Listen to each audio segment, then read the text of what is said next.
Hey, so now I have finished one of my drawings for creating this series of works, and I want to photograph it because some of you have to turn this in for a grade. But learning how to photograph your work is important, and it's important to be able to do it well and also do it economically, right? So the best way I have found is not to do it like indoors where there's this sort of yellow lighting and shadows and things that can happen, but to take things outdoors. So I'm going to show you some different ways of things that you should do, things that you shouldn't do, and also talk a little bit about tips that are going to help create the best drawings. First off, make sure that you're drawing on an actual hardboard, no cardboard.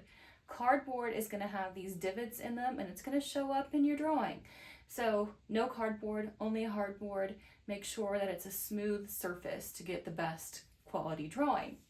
The other thing is that when you create a still life, when you're drawing from a still life and I ask you to grab objects from at home, don't grab toys, don't grab stuffed animals, don't grab things that have been already designed by another artist. Choose like maybe utilitarian objects or kitchen objects, or I don't know, I've got like a hammer, different tools, different things that have a sense of form, but that aren't flat and cartoony looking. That's going to be super important to make the best quality drawings as well. You could, maybe pick flowers from outside or other things that interest you, but keep that in mind that that's what I'm going to be looking for as well. So now I'll show you how I'm going to photograph this one. I did this blind line contour self-portrait, yeah. I'll show you how the best way would be to photograph it versus some tips on how not to photograph it. Okay, so I'm inside and I'm going to photograph this drawing. So you can see that this is a problem. I've got the spotlighting. I'm sort of leaning over the image and there's part of me in the work. I definitely do not want to photograph it that way. So do not do that. Another thing, if I'm inside, I don't want to see an angle drawing like, oh, I'm sitting at the side and it's all distorted because I'm not actually like square on to the image. Again, don't want to see that. The other thing is blurry, like, if I'm like not focusing the image properly, and it's kind of hard to tell on my video, but I don't want to see like blurry lines of your drawing, from you not focusing it, or even not focusing it on purpose because you're not happy with your drawing. I need to see the actual work, otherwise I'm going to send it back to you and say I can't grade this or I can't look at this. So super important.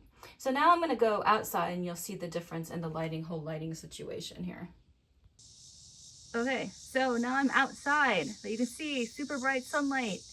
There's me in the work again, still, hi.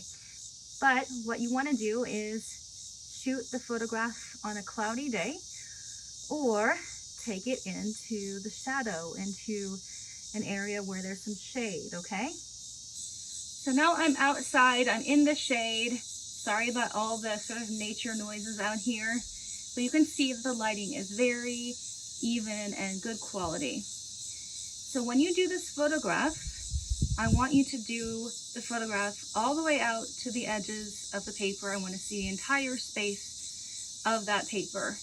If you crop it far in, I will be able to tell. I will say, no, I can't do this. I need to see the full image. So it's important that you always utilize the full space of the drawing paper.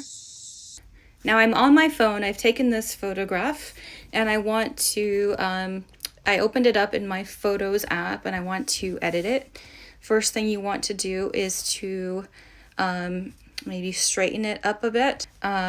So just kind of like twist it a little bit by switching it like this. So you turn it along the slider to straighten it and hit done, and then you want to actually like fully crop it to just the edge of that paper, not in further than that.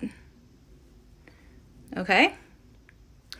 And then I can hit done with that.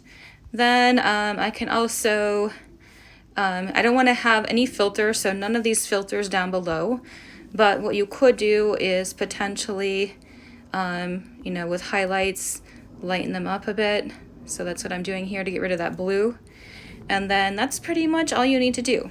Hit done and it's saved, and that's what you would upload to turn in for a class assignment. Pretty easy to do.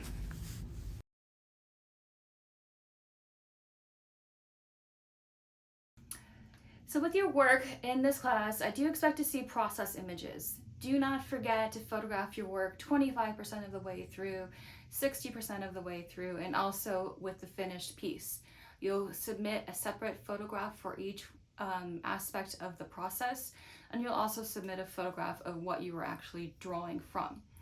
So unless there's something special like a quick gesture drawing, a quick blind line contour drawing, almost all drawings I will be expecting to see those process images.